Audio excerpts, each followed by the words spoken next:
Corona महामारी ने राज्य में प्रतियोगी परीक्षाओं की तैयारियां करने वाले युवाओं के ख्वाबों को बड़ा झटका दिया है।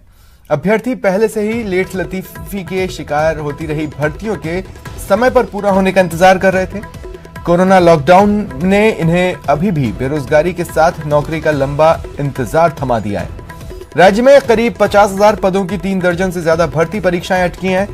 किसी में परीक्षा नहीं हुई तो किसी में पूरी प्रक्रिया के बाद भी नियुक्ति नहीं मिली है। इस संकट ने सब कुछ रोक दिया।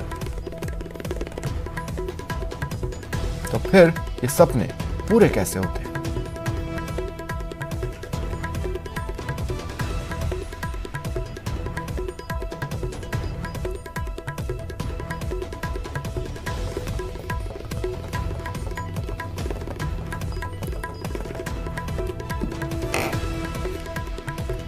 कई सारी परीक्षाएं हैं, 3 दर्जन से ज्यादा भर्ती परीक्षाएं 50,000 पदों की अटकी हुई हैं।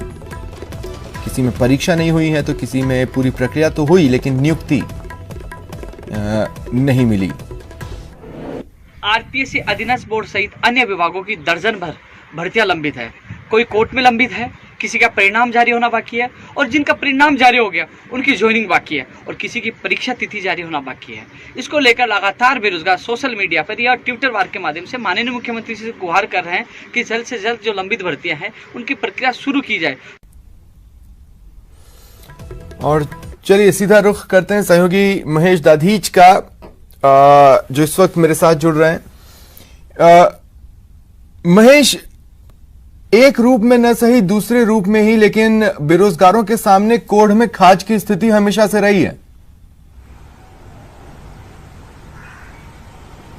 देखिए, बिल्कुल समय समय पे स्वप्निल हम बेरोजगारों की समस्याएं, उनकी जो परेशानियां हैं वो दिखाते रहे हैं। प्रदेश भर के जो बेरोजगार अभ्यर्थी हैं, विभिन्न प्रतियोगी परीक्षाओं की तैयारी करते हैं, वो भले ही आरपीएससी की हो या आरएसएसबी की हो, इन परीक्षाओं के लिए वे राजधानी में आकर के एक मोटा खर्च यहाँ पर अपनी तैयारियों में करते हैं, कोचिंग की फ़ीस चुकाते हैं, किराए पर रह करके यहाँ पर तैयारी करते हैं। लेकिन उसके बाद भी जब उन्हें एक लंबा इंतज़ार यहाँ पर मिलता है तो वो कहीं न कहीं जो है उनके लिए निराशाजनक होता है। और पहले तो प्रशासनिक लापरवाही, कोर्ट के चक्कर में उलझने जैसे कारणों के चलते यहाँ पर जो भर्ती परीक्षाएं हैं वो अटकी है। और उसके बाद में अब जब ये कोरोना संकट आ गया है तो करीब 2 महीने का समय तो यहाँ पर ये तय है। और आगामी दिनों में किस तरह से परीक्षाएं संभव हो सकेगी, ये अब सबसे बड़ा चुनौती का विषय बन गया है। भले ही वो आरपीएससी हो या आरएसएसबी हो। आरएसएसबी के जो चेयरमैन हैं डॉक्टर बीएल जटावत, उनसे हमारी बात हो रही थी तो उनका ये कहना कि अभी उनके लिए ये विचार करने वाली बात है कि अब किस तरह से परीक्षाएं हो सके, उसे लेकर के वे चिंतित हैं। और आगामी दिनों में जो पाइपलाइन में परीक्षाएं हैं, जिनको कि अभी हाल ही में अप्रैल और मई में होने वाली परीक्षाएं जो थी उनको रद्द किया गया, अब आगे किस तरह से उन्हें कराया जा सकेगा, उनका कहना है कि उसे लेकर के अभी फिलहाल चिंतन किया जा रहा है और उम्मीद की जा रही है कि आप महेश जिनकी बातचीत कर रहे हैं, मैं आगे आपके पास आता हूं।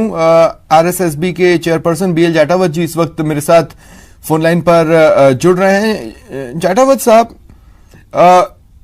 किस तरह की परेशानियां हैं? मैं स्वागत करता हूं आपका न्यूज 18 राजस्थान पर। किस तरह की परेशानियां हैं जिनका जवाब खोजा जा रहा है? सर्वप्रथम आपको धन्यवाद जी।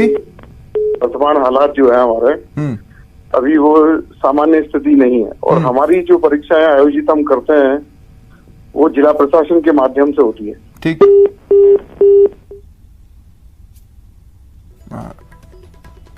लगता है उनसे मेरा संपर्क टूट गया है।